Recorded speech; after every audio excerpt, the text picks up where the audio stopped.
Senhores do oitavo ano, eu prometo que eu não vou torturá-los novamente, mas eu tenho que continuar falando de estatística, pelo menos um pouquinho mais, tá?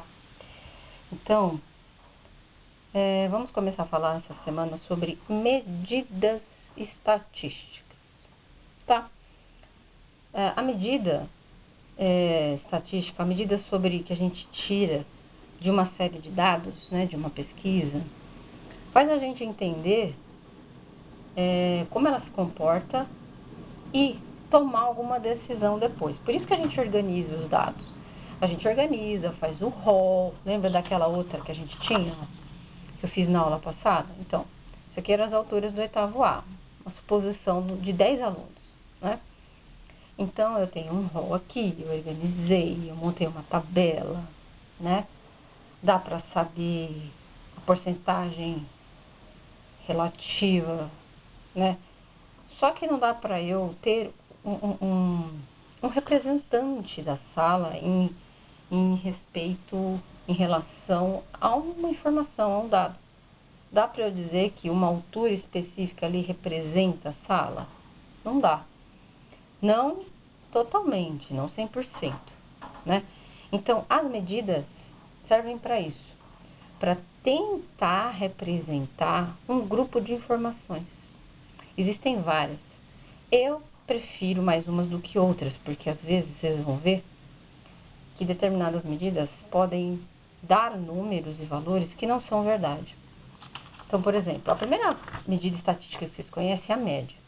Média aritmética, que a gente já viu no sétimo ano e tudo, que existe a simples e a ponderada. Eu só vou dar uma lembrada, porque tem no livro. Mas eu queria mostrar uma coisa, que se eu fizer uma média aqui, pode ser que dê um número que realmente não represente este fulano e nem esse. Apesar daqui no meio ser bem consistente, meio que homogêneo, que fica dentro da classe dos 1,60, mas existe uma discrepância de 22 centímetros. Então, pode ser que a média, o número que a gente calculou para representar essas pessoas, não represente nem este número e nem esse. Esse é o perigo da média, né?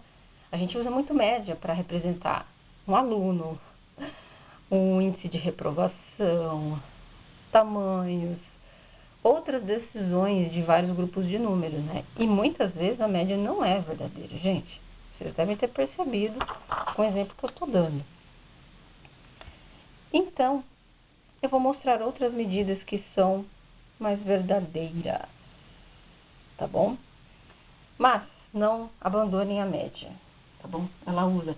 E sabendo que a média tenta muitas vezes representar um grupo de dados, mas ela pode não ser verdadeira, dá para saber quando ela é verdadeira ou não, através de uma coisa chamada amplitude, variância e desvio padrão, que são as bases para a chamada margem de erro.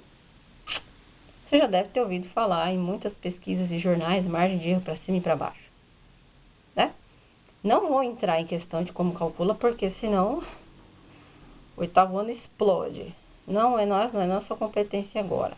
Talvez futuramente para você estatístico. Mas saber quando uma média é adequada é útil.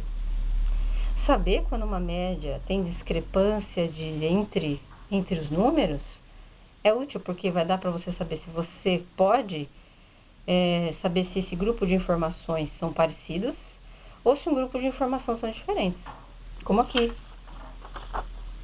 né? Então, através do desvio padrão, da variância, são nomes que deixa para depois. Mas já deu para você perceber que a média nem sempre é amiga e já deu muito pano para manga, né? Vamos lembrar como é que calcula a média simples. Ó, eu tenho pesos aqui, massa, 79 quilos, 81,5, 92, 4. Ó, 4. Como que eu calculo a média deste grupo de pesos? Tá? É um rol que eu coloquei em ordem. Que bonitinho. Tá na ordem. Então, como que eu calculo a média simples? Ou a média? Como que eu calculo a média? O número que representa esse grupo. Em estatística, é do mesmo jeito daquela outra média que eu mostrei para vocês no 7º ano. Eu somo tudo e divido pela quantidade de números que eu tenho, de dados que eu tenho. Mas a estatística geralmente é bem generalizada. Então, ao invés de eu escrever soma, eu vou escrever assim: soma tudo e divide pela quantidade de dados. É isso que eu ia fazer. Então, eu vou somar na calculadora 79 mais 81,5 mais 92,8 mais 100. Vai dar 353. E eu vou dividir pela quantidade de dados, 4. Divide por 4. Vai dar aproximadamente 88,3. Então, a média de massa deste grupo é 88 quilos. O que eu estava falando da média não representar isso. Esse 88 não representa esse fulano. Esse 88 não representa esse. Você viu que de 88 por 100, já são 12 e pouco, quase 12. Já é um pedaço considerável, vai. Teria que estar tudo na casa do 80. Então, você está vendo que a média, às vezes, muitas vezes, quase 100% das vezes, não representa o grupo. Mas a gente ainda usa ela porque dá para saber quando a média é verdadeira ou não. Mas aí deixa para depois, né? Em estatística, como eu falei, se você encontrar este símbolo, ó, isso é um S, uma somatória, um número, uma letra, desculpa, número não, né?